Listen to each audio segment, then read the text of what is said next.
You're listening to The Globalist, first broadcast on the 1st of October 2024 on Monocle Radio.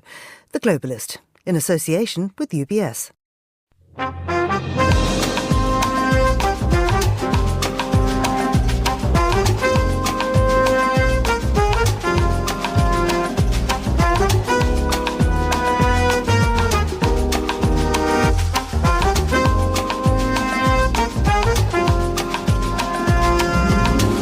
Hello, this is The Globalist, broadcasting to you live from Midori House in London. I'm Georgina Godwin. Coming up, Israel has launched what it calls a limited and targeted ground invasion into Lebanon. We'll be in Beirut for more. In the Czech Republic, the coalition is in crisis. We'll ask if the far right are poised for victory in the elections next year. We'll hear about the violence in northern Mozambique and how a French oil company may be complicit. Plus, where is sexuality? I mean, I was concerned because I think it's such an important part of the cinema industry, but there are a lot of signs that things are changing finally. Sex at the multiplex. Fernando Augusto Pacheco wonders what's happened to sensuality on the silver screen. We'll have a roundup of architecture and design news, and we'll bring you the latest from Paris Fashion Week. That's all ahead here on The Globalist, live from London.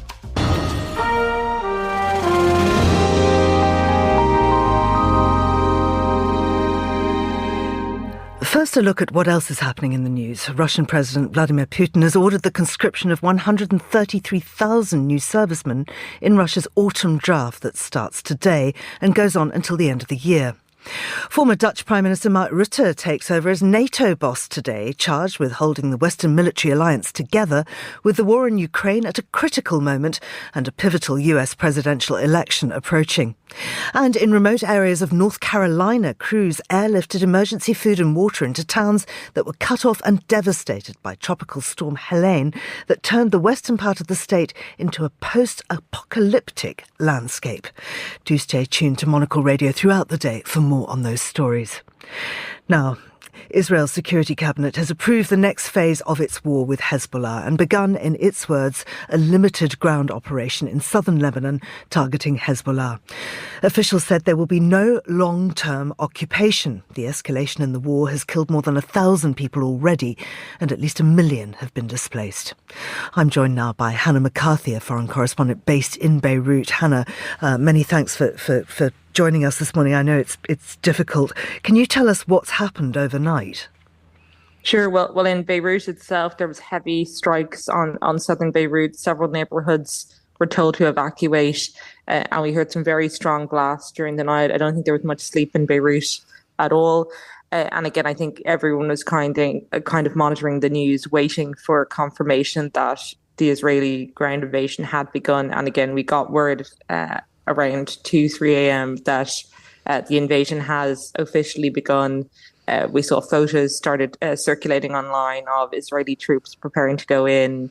And it seems like they are operating in some of the villages around the border area at the moment. We don't have kind of footage of that at the moment, but that's what we're hearing. On the other hand, is Hezbollah-affiliated media are saying there's no signs of an operation. Obviously, that's something they might want to say for morale. But yes, it looks like the first Israeli ground invasion of Lebanon has begun since 2006. And is there any sense of the scale of it? So, well, Israel has said it is limited, but obviously we will only really know that in hindsight if it is limited. And again, what we're hearing now from reports online, particularly reporting from Politico, is that the US has privately supported Israel in this operation, that it is supportive of this effort to dismantle Hezbollah infrastructure inside Lebanon. It has said that it has been speaking with Israel, and it thinks it has scaled back the idea of an all-out ground invasion and that it will be limited. At the same time, we've heard many statements from the US saying that they had had some agreement with Israel around restraint in its operations, and those have not come through. So, I mean, we will see over the next few days whether this is limited. We will see in the next few days whether it is just focused on Hezbollah infrastructure. So I think very, very tense and uncertain times in Lebanon as we see the scale of this unfold now. Is there any resistance coming from within Lebanon? And if there is a fight back, would it be Hamas or the Lebanese military? So Hezbollah have been targeting troops, it says, along the border. We actually, there was a drone strike on Ain al-Helway, which is a Palestinian camp in Saida, which Israel said it was targeting the leader of Fatah's military wing. So Fatah is the party that is in control of the Palestinian Authority in the West Bank. So they struck inside a Palestinian refugee camp in Saida. This is a very densely populated area. Palestinians are very restricted from moving outside of these camps. So it's like quite a worrying type of assault that they are targeting these kind of densely populated refugee camps where people are quite restricted from leaving. And again, we also saw strikes earlier on Monday on members of the PFLP, which is another Palestinian left-leaning group which hasn't had much influence. But again, it seems that Israel is striking more at the Palestinians and the groups in Lebanon than the Palestinian groups are striking at Israeli forces at the moment. Hezbollah seems to be the dominant force at the moment, engaging in fighting with Israeli troops as they start the ground invasion. So Sheikh Naim Qasim, Hezbollah's deputy chief, gave a speech yesterday. Of course, this is after the head of Hezbollah was killed. What did he say? He said that Hezbollah would continue its support for Gaza. It did not suggest there would be a decoupling of the war that Hezbollah is engaging with Israeli forces and the war that Hamas is engaging with Israeli forces. So there was no sign that this was a man who was going to back down. So again, it was a worrying comment in general. I mean, it's hard to know what we would expect him to say at that point. And he certainly he's a wartime leader, and he probably had to deliver a statement around that kind of language. I mean, I think his base might not have accepted him saying, we're going to go for peace negotiations immediately. But what we heard there was not a sign that he was about to engage in negotiations or he was looking for a quick way out of this escalating war. And does it look as if he will take over as head of Hezbollah? No, he's the interim appointee, and it actually looks like it'll be Hashim Safieddine, who is Hassan Nasrallah's cousin. He's another cleric. He's got strong links with Iran. His daughter is married to the Hezbollah commander the Iranian commander who was killed last year. So it looks like he will take over in due course, but in the interim, it will remain Qasim. And from where you are in Beirut, are you getting a sense of international reactions to this ground invasion? Well, I mean, the UN, definitely people are, it seems that the foreign governments definitely are now quite concerned about citizens being stranded in the country, and there is definitely much more pressure on getting people out. The UN has not officially evacuated staff, but there are certainly flights that have been scheduled to get non-essential staff out quickly. Canada has scheduled several flights to get people out. So I think there's a sense of quite a large exodus this week of anyone who can get out, getting out. But again, I think mixed reaction, and I think that reporting that the US is quietly supportive of this operation against Hezbollah is really important to note, because obviously it's been publicly saying it's supportive of a diplomatic negotiation. And I think the reality is that there's many governments who privately were supportive of the idea of Hezbollah being weakened, having its ability to launch these attacks weakened as well, and kind of having some of its infrastructure dismantled. And I mean, I think on the ground, the civilians are like to pay a huge cost, and we're seeing a mass exodus of people into Syria. That includes Lebanese, Syrians, some Palestinians who I suspect would have fled from the Syrian civil war. Just to underscore how dangerous they perceive the situation in Lebanon. They see Syria, a dictatorship with a non-existent economy, as a more stable option for them than Lebanon right now. I mean, we hear that there's could be up to 1 million displaced. Is there humanitarian help available? The humanitarian aid is scaling up, and we've had several announcements of kind of large-scale amounts of aid being sent, or larger a scale-up of aid to Lebanon. So the international humanitarian response is certainly scaling up, but there is very little response from the government, very little strong coordination. People are continuing, to sleep out on the streets with, young children. This is several days after they left their homes in southern Beirut because there's simply not enough shelters for them, or there's issues with, finding housing for some of these people. Some people do not want to take people in from certain areas for fear that they could be targeted. We're seeing, Iraq waiving visa requirements for Lebanese as a kind of, I guess, a sign that they can come to Iraq if they need to find somewhere, to spend the early parts of the war at least. So again, certainly, the humanitarian response has been increased, but the government response is nowhere near where it should be. And just finally, of course, the world is watching Iran to see if it will respond directly. Is there any sense of that? I think in general, the view is Iran is unlikely to respond directly, that it doesn't have an interest in putting itself, in a direct confrontation with Israel and potentially the US. But the view is that it would likely respond, through its proxies, through Hezbollah, through the militias in Iraq that it backs that have been targeting Israel over the last week. And through the Houthis. So that's kind of the view at the moment. Iran, the language we were getting is that, last week it said it was open for negotiations. And I think in general, both Hezbollah and Iran have massively underestimated the Israeli response and the US support for it. And I think in general, this has been, the decision, I think, to engage alongside Hamas in this war and start firing into Israel on the 8th of October has become something of an existential threat for Hezbollah. So I don't think Iran is necessarily about to wade in behind it at this point. Hannah, thank you very much indeed. We really appreciate you coming on the show. Do stay safe. That's Hannah McCarthy in Beirut. And this is The Globalist.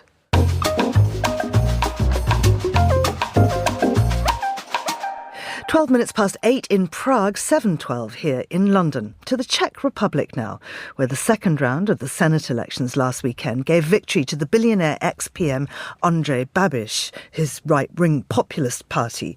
Well, coming just a week after regional parliamentary elections in which his party came top in 10 of the 13 regions, it looks as if the disastrous five-party coalition government is heading towards collapse. It still controls a majority, but it's become increasingly likely that they'll lose the lower house during next year's general elections. There have been sackings and possible resignations, with all of this impacting on the future of Ukraine as well as the Czech Republic itself. Well, here to explain what's going on is Rob Cameron, a journalist based in Prague. Rob, good morning to you. Many thanks for joining us. Just what exactly is the coalition crisis? Why is it not working? I think it's not working because it's the natural outcome of coming up for 3 years in government as a very disparate coalition. When it came to power in October 2021, there were five parties in it, ranging from, conservative parties on the centre right to the Pirate Party, which is far more, liberal and on more of the left of the political spectrum, Christian Democrats. So there was really a mixture which, due to a variety of reasons, didn't always get on. I think they united around a number of issues, principally opposition to Andrej Babiš, the populist billionaire you mentioned there, and also on the issue of Ukraine. But we're a year away now from the next parliamentary elections. So I think that natural cohesion that has kept these five very different parties together over the last 3 years simply wasn't going to last much longer. And that's why we've seen this crisis, which began last week with the sacking of the leader of the Pirate Party, the Minister for Regional Development, Ivan Bartoš. Why was he sacked? He was sacked because I think it's widely accepted that his attempt to put the process of obtaining construction permits, which is an extremely laborious and bureaucratic process in this country, in the Czech Republic.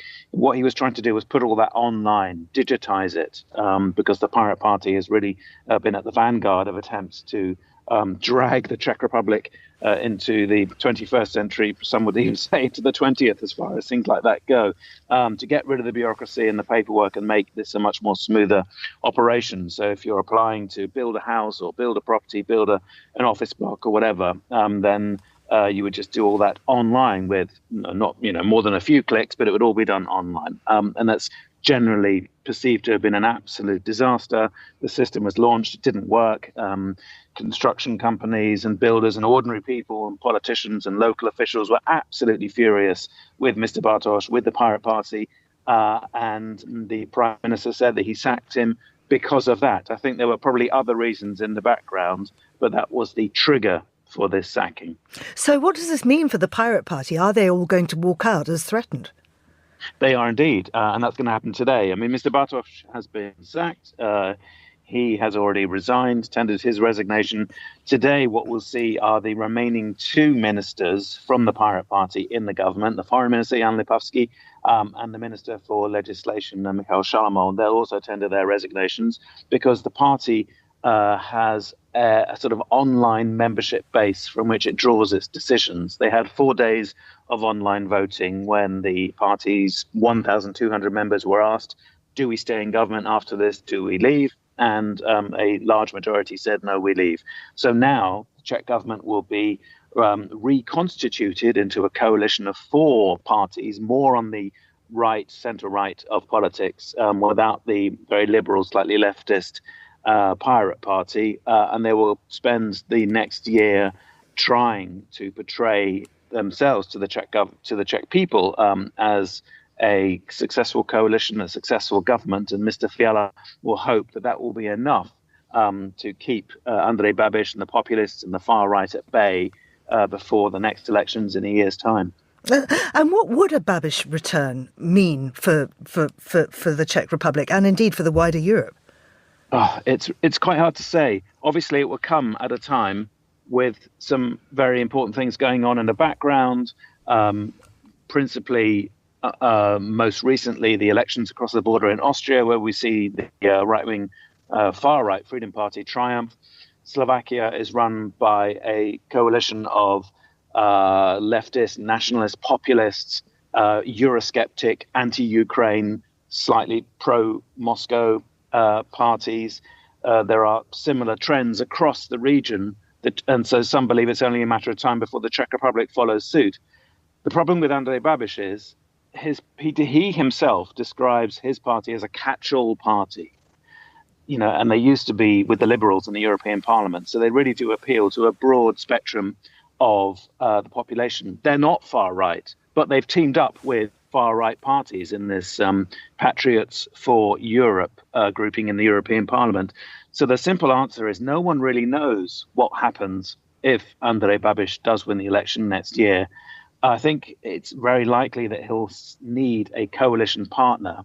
If that coalition partner is, say, a far-right party, and there are several of them, then we could see a radical change in the way that the Czech Republic approaches the war in Ukraine and support for Kyiv. If he is more pragmatic and perhaps approaches a different party, then we may see a more moderate government emerge in October 2025. Andrej Babiš, he's a man of many faces. He is a pragmatist. He's a survivor. He is not an ideologue. He has no ideology. The party is completely non-ideological. So really, what happens to this country, to its place in Europe, to its support for Ukraine will all depend on which coalition partner Andrej Babiš chooses if he wins and if he is given the chance to form a government. Again, even that is not something that is 100% certain to happen. I mean, his return is not inevitable. It's not at all inevitable, no. And it's still possible that now that the coalition has booted out to some voters of the centre right, this rather unreliable, slightly anarchic group of pirates, perhaps they can, present themselves as a new government, as a new formation, as someone far more who sits on the centre of Czech politics, and perhaps that will be enough to again emerge with just enough support to win a majority in a year's time. It's really not clear. And yes, you mentioned those elections earlier for the Senate and for the country's regions. And yes, Andrej Babiš did very well in them. And yes, the parties of the coalition did pretty poorly. But say, looking at the regions, those regions included the whole country except for Prague. And it doesn't make any sense making any kind of electoral prognosis about this country when you don't include the voters of Prague, who are far more liberal, pro-Ukraine, pro-EU, pro-NATO. So if you don't throw that into the mix, it's very difficult to take the temperature of this country going forward. And just talking about being pro-Ukraine, the foreign minister, it seemed, at least from my reading of it, was popular, Jan Lipavsky. He was one of the more outspoken backers of Ukraine. There is some suggestion that he might come back as a non-party cabinet member, which obviously would be good news for Ukraine. Is there any substance to that? I think there is. Yeah, I think there is. Jan Lipavsky himself is not very happy with the Pirate Party. He said before or after the first round of the elections, look, it's time we get rid of all the communists and the far left nutcases in our party, and angering many in the party, which does have its roots as a sort of radical group in Czech society. He is very popular. He's well regarded by the public. He's popular with his cabinet colleagues. He's popular with his counterparts across the EU and the world. He's popular with the president, Petr Pavel, who says he wants him to stay on. He is popular with the Prime Minister, Petr Fiala, who says, yes, I would like Lipavsky to stay as foreign minister, even if he leaves the pirates. And crucially, he's already says, yes, OK, I'll resign because my party has decided that we're going to leave this government, but I may not stay in the party. So that's the biggest hint that perhaps, yes, there is a role for him, maybe as an independent, maybe as a member of another party, to stay on at least for a year, which is obviously a very crucial year going forward in terms of continuing that support to Ukraine, as support elsewhere in Central Europe for Ukraine does appear to crumble and dwindle. Rob, thank you very much indeed. That's Rob Cameron talking to us from Prague. Still to come on the programme.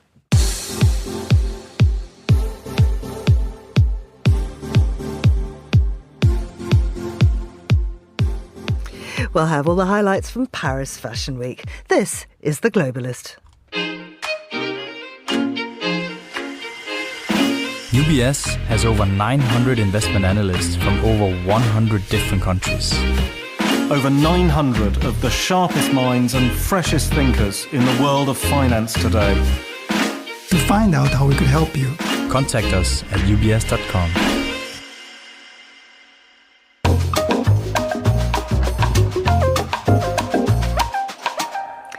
Let's continue now with today's newspapers. And joining me in the studio is Latika Burke, who is writer-at-large for The Nightly Australia. Latika, welcome back to the studio. It's lovely to see you again. Good morning, Georgina. You're in fine spirits, given the hour is dark at it really 7 a.m. It's all starting, isn't it? Yeah, 4:30 was even worse, believe me. Let's have a look at the day's papers, because honestly, so much going on. Rich pickings. Let's start with the Telegraph. And this is a story about Joe Biden, the US president, and a US agency has said that the administration should be allowed to fire storm shadows into Russia. Yeah, this is really interesting. It's a report come from the US Helsinki Commission that is covered by Joe Barnes, the Telegraph's Washington correspondent in the UK telly today. And the US Helsinki Commission is a government agency. It looks after European security. And it has come back with a recommendation that the Biden administration allow President Zelensky the use of Western long-range missiles into Ukraine. As has been extensively covered here on Monocle, this has been an ongoing debate for some time now. And it really did seem to be gathering a pace, and then it didn't, because it looked like the UK might have been able to convince Joe Biden to allow this, and then that kind of fell in a bit of a heap. So the status quo remains, but this report really doesn't hold back from its recommendations. And there's some quite interesting quotes here. It says essentially that Ukraine should be trusted to use the US-provided weapons to pursue its goals and prevent more horrific Russian missile strikes on civilian targets. And then says, quote, Ukraine must be allowed to strike any legitimate military targets in Russia, and we should encourage our allies like France and Germany to adhere to these same common sense principles. Now, there's a couple of things that are really interesting in that. One, there's an open or implicit, I think, recognition that the thing that has been holding the US back from allowing this move is this fear of escalation, and also perhaps a mistrust of Ukraine itself. And that's something that not many people say out loud, but I think this report does implicitly suggest this. And then the final thing, of course, is that it's fingering France and Germany as the European partners that are holding out here, definitely not the UK, which we know behind the scenes does indeed support this. In fact, I asked all the defence ministers from AUKUS countries were here last week, and I asked Secretary John Healey, the UK's Defence Secretary, about this last week, and he really wouldn't be drawn on whether the UK would go it alone on Storm Shadow. That is allowing Ukraine to use these missiles, even though that might need Washington's approval, saying the only person who benefits from this debate being had out loud is President Putin. Well, I think the only people that are benefiting right now from the West not being able to make up its mind and prolonging this decision, which will probably be inevitably granted, is President Putin. But of course, Putin has said that he will retaliate using nuclear weapons should this happen, or he may retaliate using nuclear weapons. Was there any recognition of that within the report? Yes, great question, Georgina, because this is not the first time, of course, that we've heard nuclear threats from Vladimir Putin. But the Helsinki Commission directly says, we think US decision makers are overstating the threats of retaliation from Putin or Moscow. Quote, make no mistake, Russia will continue to brandish its nuclear weapons to deter other countries from supporting Ukraine and to threaten Ukraine directly, though none of these threats have been borne out after the crossing of many Russian red lines over the years. These threats do affect the foreign policy consideration of other states, including US allies. These fears cannot be simply dismissed, but must be assuaged with sound reasoning. So, yes, it does go to that point, and that is really, I think, more than anything, the live debate that's inherent and central to this decision, or paralysis, you might argue. It is this fear of escalation and involving NATO in this war. Yeah. Let's come back here to the UK, and the regulator Ofcom is talking about taking strong action against tech giants.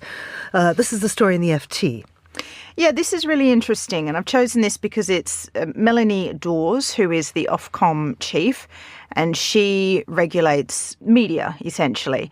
Now, this is her first interview since the passage of the Online Safety Act, which the UK has passed. I guess it's a little similar to what the EU has passed with its Digital Markets Act.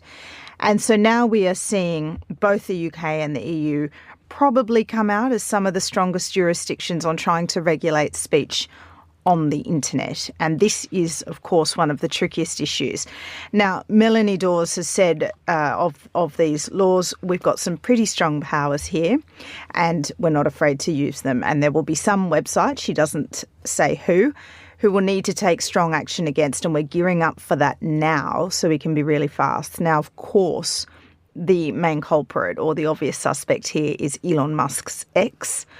And Elon Musk himself was spreading a lot of disinformation during the recent riots in the UK. And of course, we have seen already the UK law swing into action and arrest and prosecute and jail British citizens for spreading online using Facebook or Twitter or whatever information to either incite riots or contribute to the violence or contribute to that frenzy that we saw in the summer.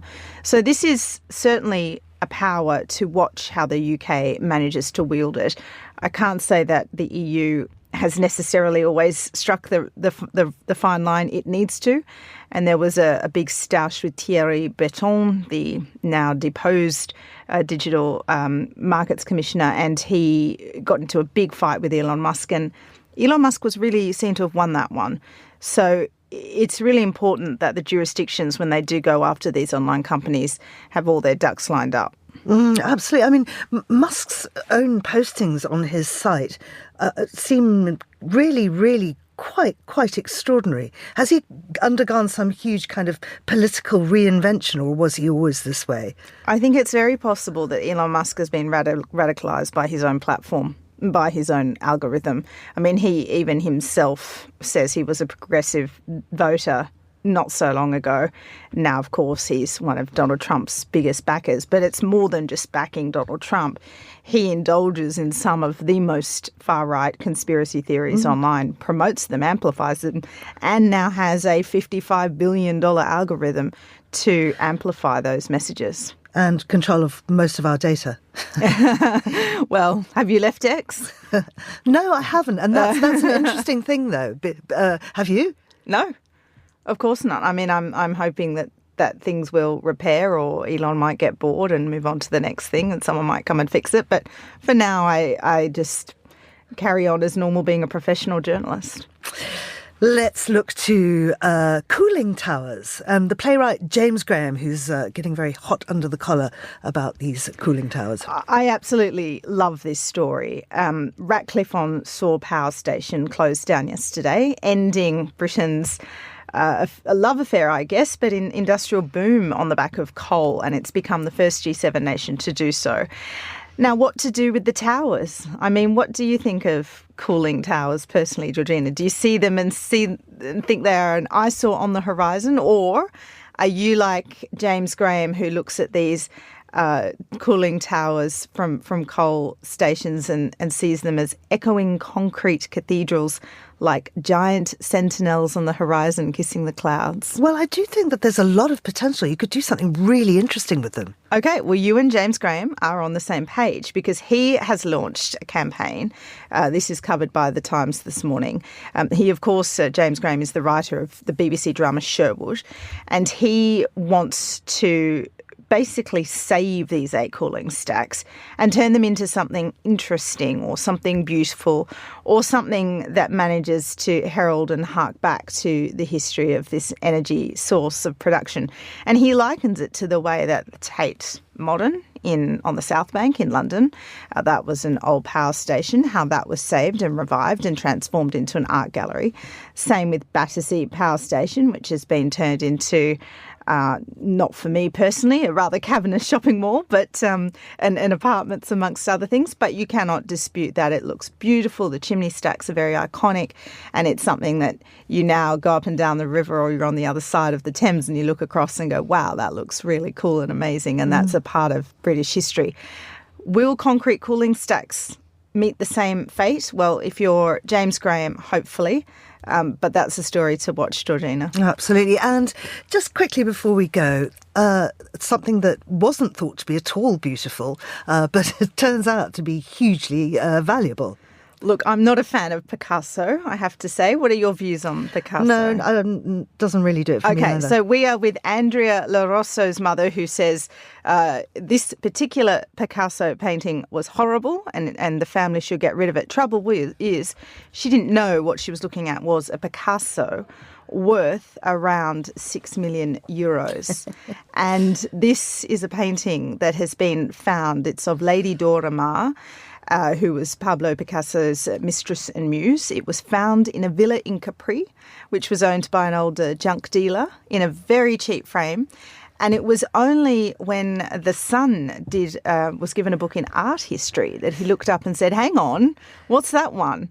And lo and behold, they have gone and got all the experts to examine it, examine the signature, and yes, it is indeed a Picasso that's been hanging in a cheap villa, or in a villa in a cheap frame in Capri, and for the most part despised. Quite extraordinary. What a stroke of luck. Latika, thank you very much indeed. That's Latika Burke there. Now, here's what else we're keeping an eye on today. Russian President Vladimir Putin ordered the conscription of 133,000 new servicemen in Russia's autumn draft that started today and goes on until the end of the year. In September, Putin ordered the Russian army to be increased by 180,000 troops to 1.5 million active servicemen, a move that would make it the second largest in the world after China's. Former Dutch Prime Minister Mark Rutte takes over as NATO boss today, charged with holding the Western military alliance together, with the war in Ukraine at a critical moment and a pivotal US presidential election approaching. At a ceremony at NATO headquarters in Brussels, Rutte will take over as Secretary-General from Jens Stoltenberg of Norway, who's overseen the organisation during a turbulent decade. And registration gets underway in the Philippines today for one of the world's biggest midterm elections, headlined by what could be a bitter proxy battle between President Ferdinand Marcos Jr. and his predecessor Rodrigo Duterte. The May the 2025 election will be a litmus test of Marcos's popularity and a chance to consolidate power and groom a successor, which the influential Duterte family has signalled it is determined to stop after an acrimonious falling out. And that's your Monocle Radio News.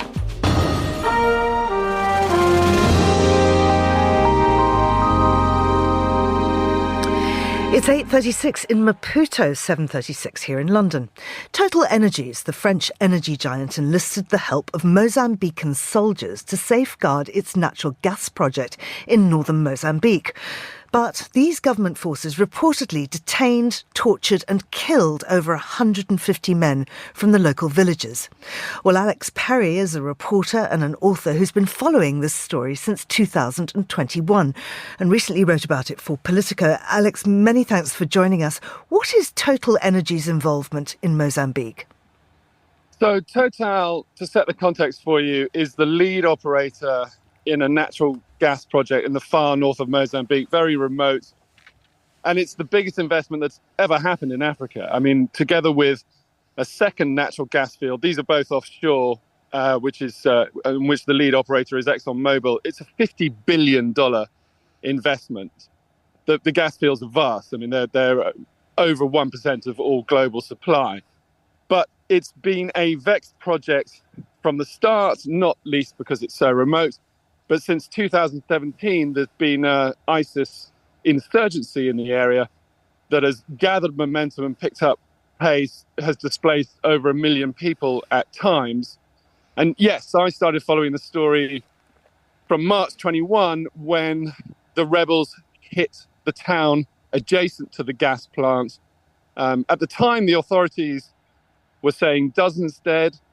But I in the end, in the absence of any sort of definite toll, I kind of set up my own survey group there who went out across the town to count the dead. It took 5 months, but the eventual toll was 1,193, so massive, and another 209 abducted.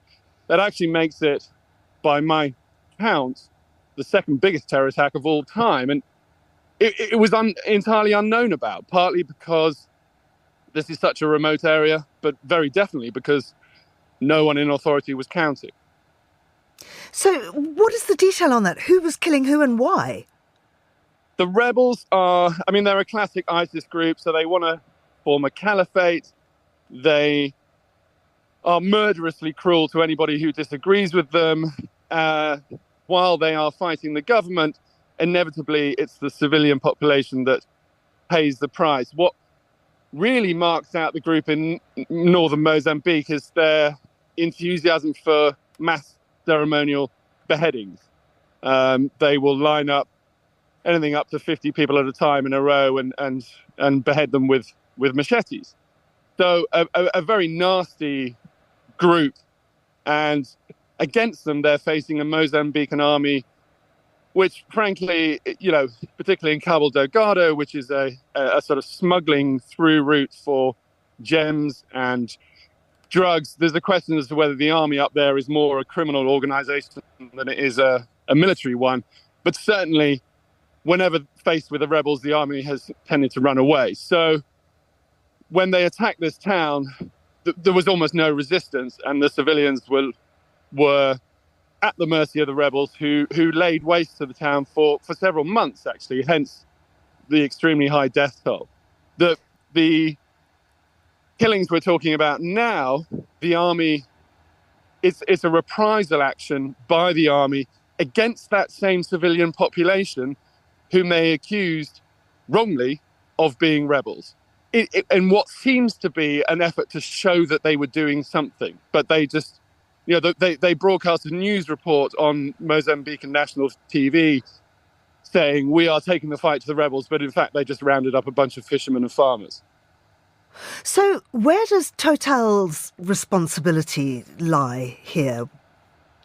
Yes. So here's the thing. I mean, no one's saying that Total pulled the trigger. Total, in fact, wasn't even present at the time of these events.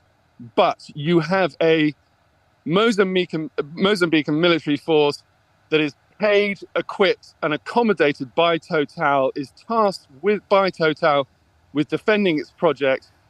Who are essentially, they're in Total's house there, and they're operating from Total property. So while there's no as I say, Total isn't pulling the trigger, but there is a clear line of liability here. And in fact, Total's own advisors warned it of this problem, like by employing this army, which is pretty notorious for human rights abuses. You are, one, making yourself a party to this civil war. You're taking sides. But two, you're exposing yourself to liability for all the abuses that they may commit. So Total had fair warning of what this army might do. And it seems sort of almost inevitable that something like this would happen. The army is particularly badly behaved in this area. The army tends to be Southern Christians. The area is Northern Muslims. There's also a language difference. There's a lot of mistrust. And this is far from the first moments of where there's been, summary executions and rape, actually. And Alex, finally, will Total pull out? Well, here's the thing. This project, the natural gas project, is the CEO of Total, Patrick Pouyanné. It's the center point of his entire plan for a sort of green future for Total. So it's very personal to him. He's sort of, it's his grand plan for everything. And he runs that company as a top-down hierarchy. So it seems very unlikely that he would pull out. But that naturally raises questions about his leadership of that company. Absolutely. Alex, thank you very much indeed. That was the reporter and author Alex Perry, and this is The Globalist on Monocle Radio.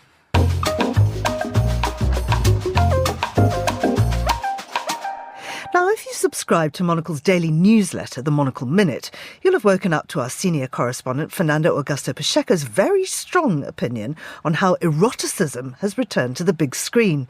With the Venice Film Festival this year showcasing many of the new films reversing the trend in prudish cinema, Monocle's Tom Webb sat down with Fernando to talk about why sex is back in the multiplex.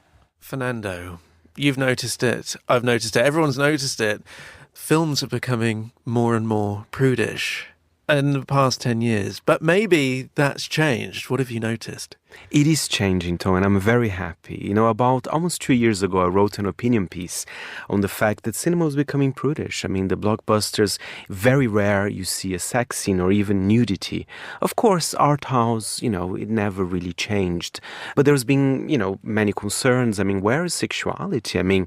So I was concerned because I think it's such an important part of the cinema industry, but there are a lot of signs that things are changing finally.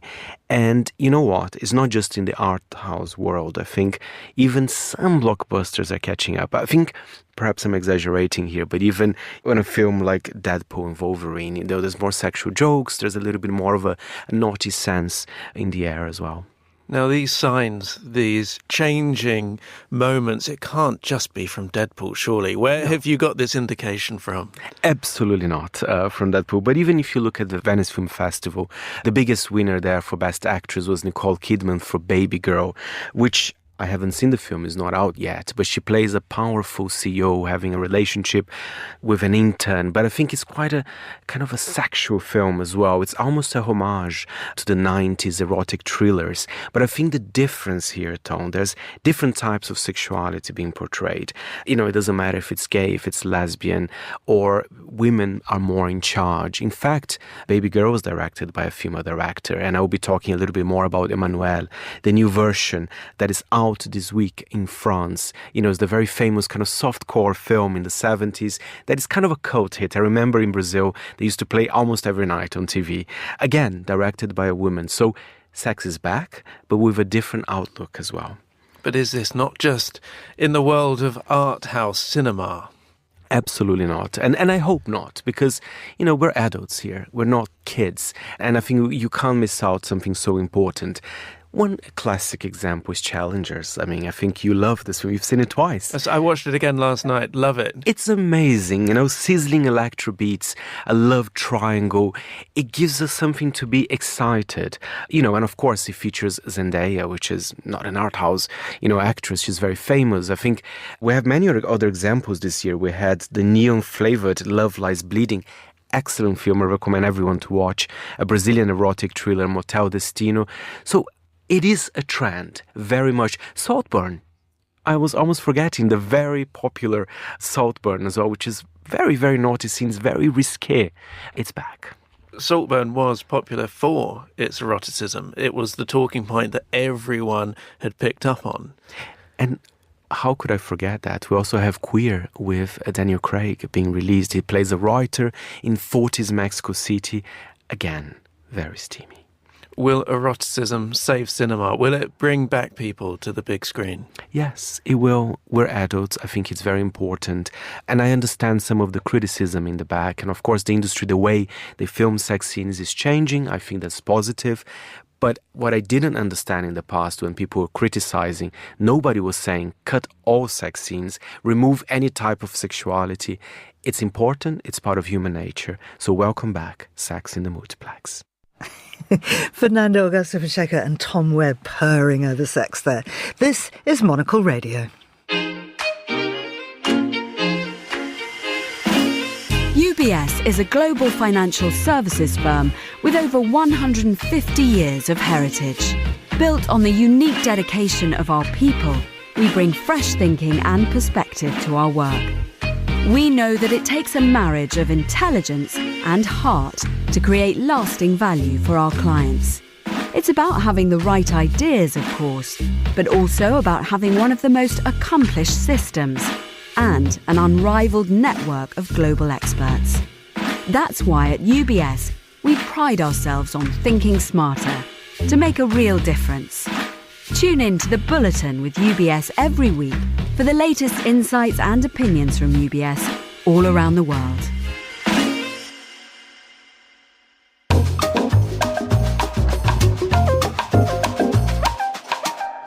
It's time now to talk architecture with Tim Abrahams, who's a contributing editor to The Architectural Record.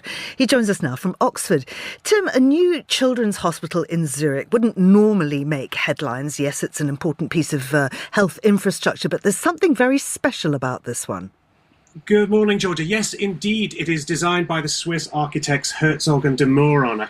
Avant-garde practice, a very big avant-garde practice, known for their cultural buildings, Tate Modern in London, M+ in Hong Kong, Schaulager Art Store in Basel. But here they've delivered a hospital, and it's a children's hospital. It's a very good and beautiful-looking hospital, I would add.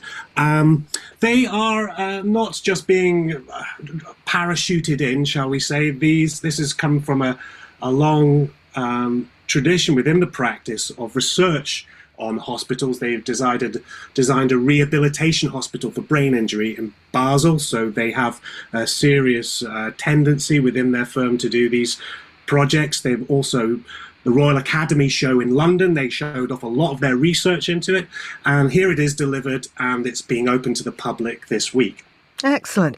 Now, Paul Rudolph, who's commonly thought to be one of the greatest architects of the 20th century, well, one of his buildings is just gone. Yes, it's a mixed week for the legacy of one of the greatest architects of the 20th century, I would say. Just as an impeccably curated exhibition opens at the Metropolitan Museum in New York, one of his exemplary early works, the Sanderling Beach Club in Sarasota, Florida, has just been completely destroyed by Tropical Storm LN. Not just damaged, just totally flattened. There's nothing there really to put back together. It was this beautiful series of cabanas with barrel vaults that go right down to the water. It's completely gone. Fortunately, the other buildings he designed in his early years, the Sarasota High School, for example, they all remain. But it's now we have to look to the exhibition in New York if we want to think of his works this week. It's a great exhibition. It's curated by Abraham Thomas, and we get to see loads of his works. Finally, tell me about the Paddington Cube.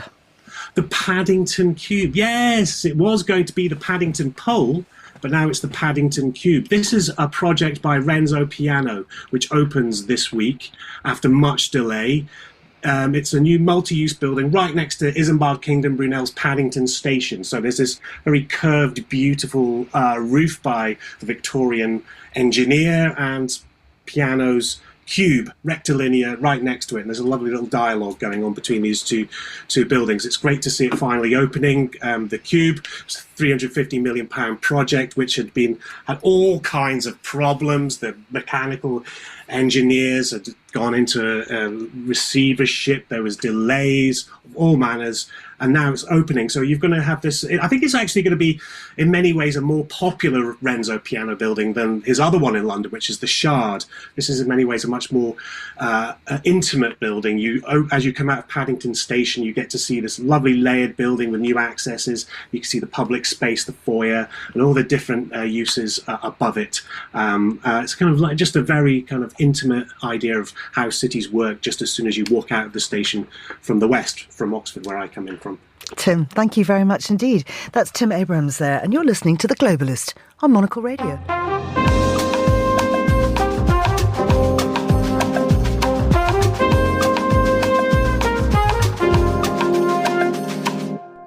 Paris Fashion Week is drawing to a close. Natalie Teodosi, who's Monocle's fashion director, is there, and she joins me now to share the highlights. Natalie, good morning to you. Good morning, Georgina. How are you? I'm very good, and I'm very excited to know about Valentino's first show under its new creative director. It was one of the big news of the week, and it was quite a divisive show, to be honest. Alessandro Michele is known for a very specific aesthetic, very maximalist, layered, and he delivered just that. And a lot of critics had to say that it was way too similar to what he was doing at Gucci as a creative director, where he left 2 years ago. But what I think is interesting is that in a way, it doesn't really matter what we think. I also was expecting or was hoping for something a little bit different, a little bit more closer to what Valentino Garavani was doing. But there is so much enthusiasm from customers, from his loyalists, that he's back, that kind of aesthetic and the embellishments and the maximalist dressing has returned to the runway, that I think Valentino is going to have a great couple of years, and they will see rising revenues. And there was another new chapter on show too. Indeed. Dries Van Noten, the Belgian designer, stepped down from his own brand this year. So he was sitting on the front row, but this was the first time that the collection was not designed by him, but by his studio, while they are looking for his successor.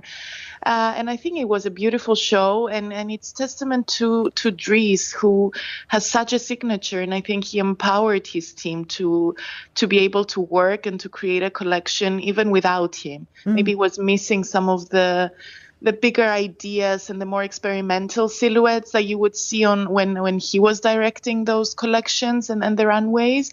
But I think it was a good start, and we'll see the house evolve and honor Dries' legacy, which is incredible. And now there's news from Comme des Garçons. Yes, Comme des Garçons and Rei Kawakubo have been doing so much around Paris the last few days. Her show was one of the highlights of the week, very emotional.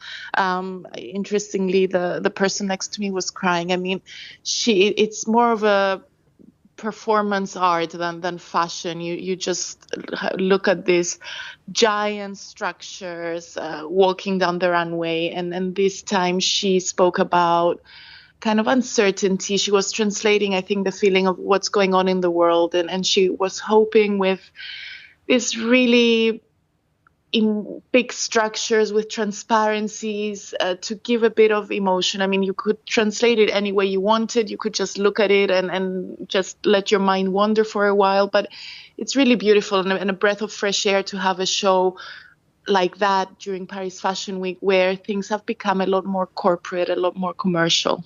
I've got to say, I'm slightly surprised by you saying the person next to you was in tears. I wonder when the last time they ate was. Perhaps they had low blood sugar. It could have been that. It could have been the clothes on show. You never know, right? Now, there's been a noteworthy brand revival. We're talking here about Diploso from Madrid. Yes, I mean, we usually talk about the big runway shows and then the heritage brands. This was something on a much smaller scale in a hotel suite. Del Pozo is a brand from Madrid. It has been dormant for about 5 years, and these two designers, they're Spanish, based in Madrid. They've acquired the brand and they want to revive it. But I think it's a really great, heartwarming story. They have a great vision and they want to honor the legacy of Jesus Del Pozo, who founded the brand. It was all about couture, and they are doing that, but in a slightly more modern, accessible way. It's very chic, beautiful designs, and they've got Tilda Swinton to do a film with them to promote the launch, just because she met them and loved them, and they bonded over their love of flowers and talking about gardens. So I think it will be really interesting to see how they evolve. And it's great news for Madrid that they now have a premium luxury label, aside from Loewe, kind of coming up. Mm-hmm. And so Miu Miu and Louis Vuitton are closing the week. Exactly. So, I mean, in a few hours, I'm starting at the Grand Palais this morning, where Chanel will show a collection, the first without creative director Virginie Viard, which will be interesting. And then Miu Miu, and as per tradition, Louis Vuitton takes over the Louvre and closes a long week, 10 days of shows. So I think we've got three really strong names, and it's going to be a great day to end a month of fashion shows and the industry going from one city to the next. And what are you expecting from Chanel? You know, I think it's very exciting that they're returning to the Grand Palais. I think just that, being in that space will be amazing. And I do expect to see a great show, even without a creative director. The codes of the brand are so strong. They have the best casting, the best ambassadors. So it won't be the same, but I think we'll still see a fun show and maybe some clues about what's to come. Absolutely. Natalie, thank you very much indeed. That's Natalie Teodosi, who is the fashion director here at Monocle. And that's all for today's programme. Thanks to our producers, Chris Chermack, Christy O'Grady and Tom Webb, our researcher, Sana Jamani, and our studio manager, Flynn Simons. After the headlines, there's more music on the way. I'm here with you for the next few hours, giving you some sharp programming and some great hits from our global playlist. And the briefing will be live at midday in London. And I'll return at the same time on The Globalist tomorrow. I'm Georgina Godwin. Thank you for listening.